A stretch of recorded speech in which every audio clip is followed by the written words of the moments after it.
Un nouveau rayon d'énergie traversa le champ de ruines, percutant la barrière de Zamazenta, qui en était réduit à dépenser toute son énergie pour protéger les humains, laissant son frère Zacian seul pour faire face au dragon colossal. La puissance nouvelle de Mugendina dépassait de loin celle qu'il avait déployée avant le tir de l'arme suprême, mettant à mal même les puissants gardiens de Galar. C'est de notre faute, Zamazenta ne peut pas se battre parce qu'il nous protège, j'aurais dû partir quand vous me l'avez dit. Magenta se laissa tomber à genoux, abattu et coupable, sous le regard découragé de Beryl et d'Auréline. Le jeune garçon laissa couler des larmes d'amertume sur le sol brisé, en enlaçant Mèche, au moment où un nouvel impact vint frapper le bouclier de Zamazenta. L'Istre s'est trompé, je peux protéger personne. Magenta se sentit soudain soulevé du sol quand les mâchoires de Zamazenta le saisirent par le col pour le redresser sur ses pieds.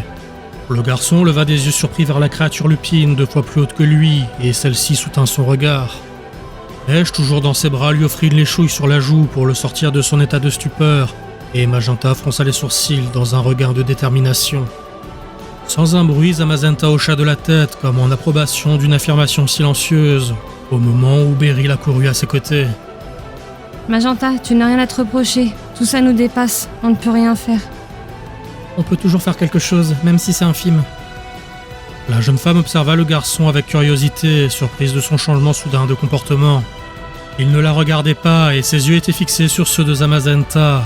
Elle comprit alors que ces mots n'étaient pas les siens, mais ceux du monstre. Magenta se tourna alors vers Beryl.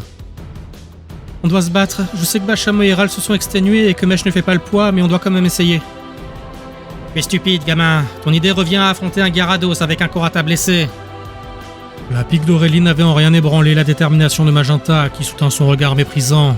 La conseillère garda sa posture, les bras croisés, avant de soupirer. Une idée stupide, mais c'est toujours mieux que pas d'idée du tout. Quitte à mourir, autant le faire en se battant.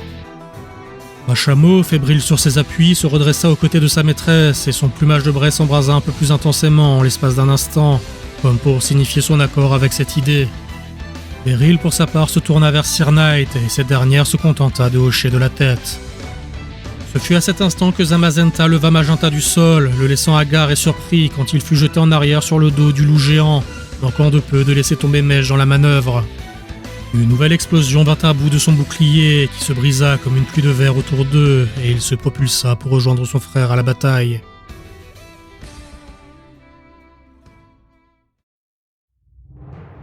Yveltal balaya l'air d'un revers de l'une de ses ailes, provoquant une poussée d'entropie au contact de la bourrasque, et faisant vieillir le métal et la pierre à l'impact.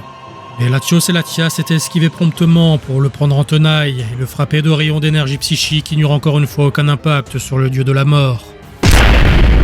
Azur roula sur le sol après avoir été projetée par le souffle de l'explosion, mais elle fut réceptionnée par Dorian qui avait accouru vers elle dès l'instant où elle était apparue aux côtés des 2 monstres. C'est inutile, même Latias et Latios font pas le poids, c'est un dieu. Ça te ressemble pas de baisser les bras pour si peu. Comme en réponse à la confiance de sa maîtresse, Ka se joignit à la bataille, projetant un puissant jet d'eau vers la divinité courroucée. Dorian serra le poing et se tourna vers Strike en silence.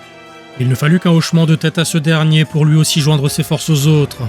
En un éclair, il réduisit la distance entre lui et Yveltal et le frappa de l'une de ses lourdes pinces en fendant la bruine provoquée par l'attaque de Ka. L'impact le frappa à l'aile de sa cible qui s'était recroquevillée apparemment en posture de défense, ce qui provoqua une montée d'optimisme chez ses adversaires. Mais cet optimisme fut de courte durée quand ils comprirent que cette posture n'était en rien défensive. Strike ne dut sa survie qu'à ses réflexes hors du commun, car Yveltal redéploya ses ailes avec force, projetant une bulle de ténèbres autour de lui, réduisant l'état de poussière jusqu'au sol sous lui sur plus de 20 mètres de diamètre. Strike se posa à côté de Dorian, à genoux et pantelant, et celui-ci constata avec horreur que la pince de son monstre avait été fracturée et partiellement réduite en miettes. C'est impossible, les pinces de Strike sont pourtant capables de sectionner de l'acier. La bulle de ténèbres se condensa alors en un trio de fouets noirs qui se mirent à virevolter aux alentours, semblant aléatoires, mais visant principalement Latias et Latios. Tian, séparé de ses amis, observa la scène avec crainte. Il ne les calcule même pas, toute son attention est focalisée sur Latias et Latios, mais c'est notre chance de foutre le camp. Izuguro observa son maître avec circonspection, mais obtempéra quand le déserteur tourna les talons à l'opposé de la bataille en cours. Les bons sentiments, c'était bien beau, mais dans ce genre de situation, il fallait être pragmatique. Il n'avait pas survécu aussi longtemps en se laissant entraîner dans des batailles perdues d'avance. Il ne pouvait rien faire contre un dieu de la mort ressuscité, et il ne comptait pas se sacrifier inutilement en essayant. Mieux valait vivre plus longtemps pour trouver un moyen de continuer à le faire.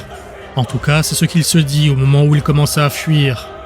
Et son regard tomba par hasard sur la silhouette d'Orvin qui titubait tant bien que mal vers la commande de tir de l'arme suprême, ce qui stoppa sa course. Merde, ce type a un don pour me foutre dans des situations pas possibles. Misugoro avait également stoppé sa marche, curieux de l'arrêt de Titian, et celui-ci soupira. Dirais qu'on va devoir changer de plan, mon vieux. L'homme changea une nouvelle fois de direction pour se ruer vers le conseiller de Fondrive blessé qui s'attelait à pianoter de manière frénétique sur le panneau de contrôle. Il se stoppa au bord de la faille qui le séparait d'Orvin et l'invectiva. « Orvin, qu'est-ce que tu fous? L'arme n'est plus alimentée par les cuves !» Celui-ci se retourna, un regard dément faisant trembler ses yeux injectés de sang. Il sembla statuer un instant sur la réalité de la présence de Titian et de ses propos avant de répondre, comme détaché du monde. « Non, elle ne l'est plus pour le moment, mais il me reste ceci. » Orvin sortit la balle origine, ce qui arracha un frisson à Titian. Il voulut ordonner à Misugoro d'intervenir en frappant le conseiller fou d'un jet d'eau, mais une nouvelle explosion fit trembler la terre et déploya une chape de poussière permettant à Orvin de se mettre hors d'atteinte. Titian se protégea les yeux des débris volatiles, et quand il les rouvrit, il vit la situation comme figée dans une étrange pause. Yveltal, aussi bien que Latios et Latias, avaient tourné leur regard vers Orvin, circonspect. Mais cet instant de stase resta éphémère, car lentement le démiurge monstrueux se mit en branle, prêt à réduire l'intrus insignifiant en poussière. Son regard turquoise refléta le visage d'Orvin, ainsi qu'un petit objet rouge qui filait dans sa direction. Son esprit divin se sentit alors comme partir, comme saisi par des chaînes invisibles et tiraillé de force. Il lutta, en vain, sentant sa volonté faiblir par à-coups, jusqu'à ce que celle-ci ne soit plus qu'une vague sensation au fond de sa psyché asservie. La balle origine eut une dernière secousse avant qu'un déclic ne se fasse entendre et que la main calleuse d'Orvin ne la saisit sous le regard hébété de l'assemblée. Une attaque fusa de la part de Latios, mais fut interceptée par Bangiras qui avait fait rempart entre son maître et l'assaut. Celui-ci ne prêta même pas attention à son monstre blessé qui lui faisait couvert, et inséra la balle dans une machinerie proche avant de pianoter comme perdu dans ses pensées. Titian, trop loin pour intervenir, s'écria « Arrêtez-le! Il veut réactiver l'arme !» Orvin appuya sur une dernière touche, profitant du moment de répit que la surprise générale avait provoqué, et se tourna vers Titian et les Cantoïtes.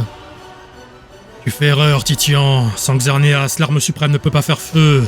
Mais ce n'est pas grave, Yveltal a d'autres capacités, des capacités que je vais utiliser pour soulager ma frustration sur vous. » Le conseiller balaya l'assemblée de la main avec un regard fou, tandis que la machinerie antique se mettait en branle.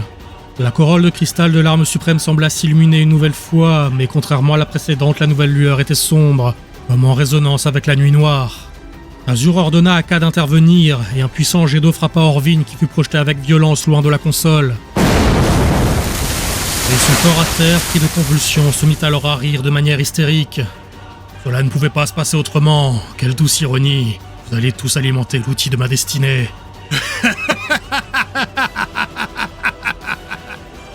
Tout le monde, y compris Orvin, se sentit alors comme vidé de ses forces.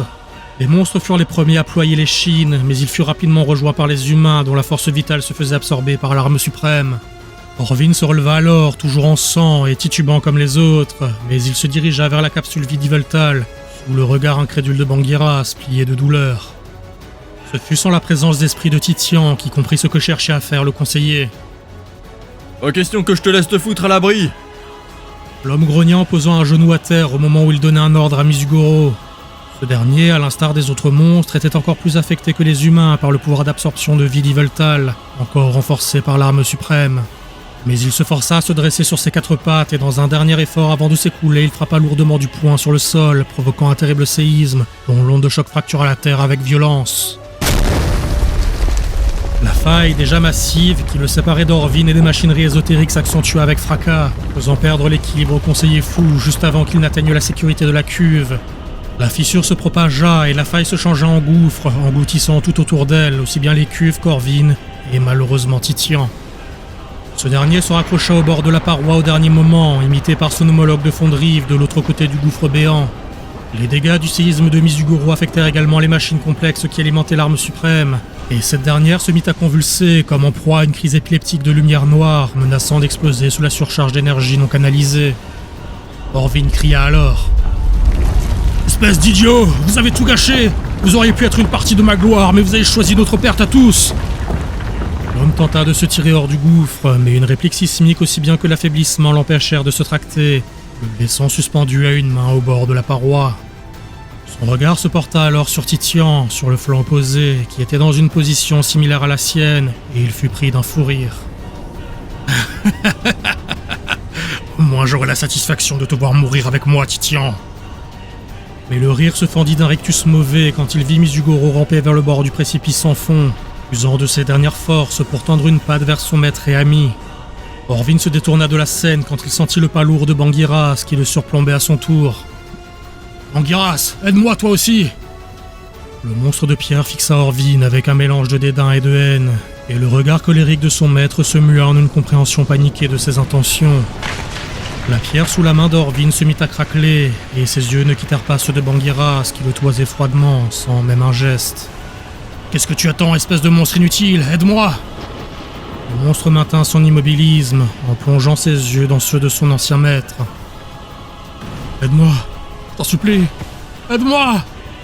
Le dernier cri fut couvert par le craquement de la roche brisée qui céda sous son poids, et la voix d'Orvin disparut en même temps que son corps s'évanouissait dans les ténèbres.